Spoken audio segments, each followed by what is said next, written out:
ఒక అడవిలో పిచ్చుకలు, కాకులు మరియు పావురాలు కలిసి ఒక పెద్ద కుటుంబంగా జీవించేవి. ఆ కుటుంబంలో ప్రతి ఒక్క పక్షి ఒకరికి ఒకరు సహాయం చేస్తూ సంతోషంగా జీవించేవారు. అందులో పిట్ట లక్కవ్వ ఒక ప్రత్యేకత కలిగిన పిచ్చుక. కాని లక్కవ్వకు కాస్త పిసినారి స్వభావం ఉంది. ఎప్పుడూ తను జాగ్రత్తగా ఏదైనా దాచుకుంటూ ఇతరులకు ఆస్తి పంచడం ఇష్టం లేకుండా ఉండేది. ఒకరోజు చిన్న పిట్ట రాము లక్కవ్వ దగ్గర తినడానికి కొద్దిగా గింజలు అడిగాడు. కాని లక్కవ్వ తన దగ్గర ఉన్న గింజలు చూపిస్తూ, ఇవి నాకోసం. నేను అందమైన గూడు కట్టుకోవాలి, కాబట్టి నీవు పోయి నీకు కావలసిన గింజలు వెతుకు అని చెప్పింది. రాము నిరాశగా అక్కడినుంచి వెళ్ళిపోయాడు. ఇంకో రోజు కదలలేని వయసు వచ్చిన పావురం నానమ్మ ఆకలితో ఉండగా లక్కవ్వ దగ్గర కొంచెం తినడానికి అడిగింది. కాని లక్కవ్వ మళ్లీ తన గింజలను పట్టుకుని, ఇవి నాకోసం పెట్టుకోవాలి అని చెప్పింది. అందరూ నెమ్మదిగా ఆమెపై అసహనం చూపించడం మొదలుపెట్టారు. ఒకరోజు పెద్ద గాలి తుఫాను వచ్చింది. లక్కవ్వ గూడు ఆ తుఫానులో చెల్లాచెదురైపోయింది. లక్కవ్వ చాలా భయపడింది. తన వద్ద ఏమి దాచుకొని ఉంటే ఆ వేళలో ఉపయోగపడేది అని ఆలోచించింది. ఆ క్షణంలో ఆమెకు స్నేహితులు, సహాయం, ప్రేమ అన్ని వంటివి ఏంటో తెలిసొచ్చింది. అప్పుడు పావురం నానమ్మ, రాము, ఇంకా ఇతర పక్షులు లక్కవ్వను చూసి, మేము నీకు సహాయం చేస్తాము. అర్థం చేసుకో లక్కవ్వ, ఒక్కరికే కాకుండా అందరికీ సహాయం చేస్తే అస్సలైన ఆనందముంటుంది అని చెప్పారు. ఆ దినం నుంచి లక్కవ్వ తన పిసినారి స్వభావాన్ని విడిచిపెట్టి అందరికీ సహాయపడుతూ ఆనందంగా జీవించింది. లక్కవ్వ తన గూడు తుఫాన్లో పోగొట్టుకున్న తర్వాత అందరి సహాయంతో మళ్లీ కొత్తగా గూడు కట్టుకుంది. ఇప్పుడు ఆమె స్వభావం పూర్తిగా మారిపోయింది.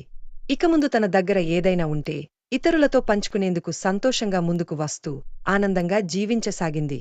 ఒకరోజు చిన్న పిట్ట రాము ఆహారం దొరకక అల్లాడుతున్నప్పుడు లక్కవ్వ తన దగ్గర ఉన్న కొన్ని గింజలు తీసుకువచ్చి రాముకి ఇచ్చింది. ఇవిగో రాము, నీకు ఇష్టమైన గింజలు అని తాపీగా రాముకి ఇచ్చింది. రాము ఆనందంగా లక్కవ్వను చూసి, లక్కవ్వా, నువ్వు ఎంత మంచిదవు, నీకు ధన్యవాదాలు అని చెప్పాడు. ఆ తరువాత పావురం నానమ్మ కూడా లక్కవ్వ మార్పు చూసి ఎంతో గర్వంగా, లక్కవ్వా, నిజంగా నీలో చాలా మార్పు వచ్చింది. నీవు అందరికీ ఆదర్శంగా నిలుస్తున్నావు అని అంది. అడవిలోని ఇతర పక్షులు కూడా లక్కవ్వ మార్పును చూసి గర్వంగా భావించాయి. ప్రతిరోజూ లక్కవ్వ తన దగ్గర ఏదైనా ఉంటే ఇతరులతో పంచుతూ అందరికీ స్నేహితురాలుగా మారిపోయింది. ఇకనుంచి అడవిలో అందరూ సంతోషంగా, స్నేహపూర్వకంగా సహాయం చేస్తూ ఉండేవారు. లక్కవ్వ ఇప్పుడు తెలుసుకుంది, జీవితం ఆనందంగా ఉండాలంటే అందరికీ సహాయం చేయడం చాలా ముఖ్యమని. ఇతరులకు పంచుకుంటూ జీవితం సాగిస్తే అది నిజమైన సంతృప్తినిస్తుందని.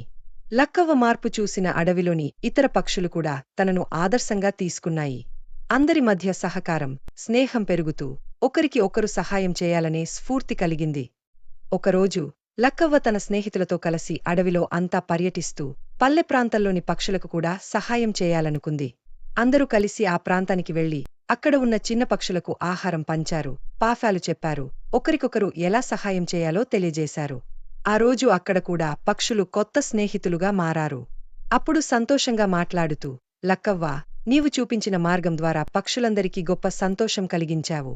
నీ మార్పు ఎన్ని హృదయాలకు స్ఫూర్తిగా నిలుస్తుందో తెలుసుకోవటం నాకెంతో ఆనందంగా ఉంది అంది. లక్కవ్వ కూడా తన మార్పును తన గుండె పొడిగించి ప్రతి పక్షికి సహాయం చేయాలనే స్ఫూర్తితో బతకాలనుకుంది. అప్పుడు రాము ఆమెకు మోకాలిమీద వాలి, లక్కవ్వా, నీ వల్ల నా జీవితంలో వెలుగులు విరిశాయి. నీలాంటి స్నేహితులు ప్రతి ఒక్కరికి ఉండాలి అని చెప్పాడు. అడవిలోని అన్ని పక్షులు ఇప్పుడు లక్కవ్వ పిసినారి గుణం విడిచి అందరికీ సహాయం చేసే విధంగా మారినందుకు ఎంతో సంతోషంతో, గర్వంతో ఉన్నాయి. ప్రతి పక్షి ఈ కథను ఒకరికొకరు చెప్పుకుంటూ స్నేహం, పంచడం, సహకారం లాంటి విలువలను ప్రాముఖ్యం ఇచ్చాయి. ఇలా లక్కవ్వ అందరికీ దారిగా మారి తన జీవితం ఒక అందమైన సందేశాన్ని అందరికి ప్రసాదించింది. ఇతరులకు సహాయం చేస్తే మనసు ఎల్లప్పుడూ ఆనందంగా ఉంటుంది. జీవితంలో అసలైన సంపద స్నేహం, పంచడం, ప్రేమ అని అందరికీ అర్థం అయ్యింది. ప్రతి జీవితం ఆనందం కోసం కాదు, ఇతరులకు ఆనందం పంచడానికి ఉపయోగపడాలి. స్నేహం, సహాయం చేసే గుణం మన జీవితాన్ని అసలైన సంపదతో నింపుతుంది.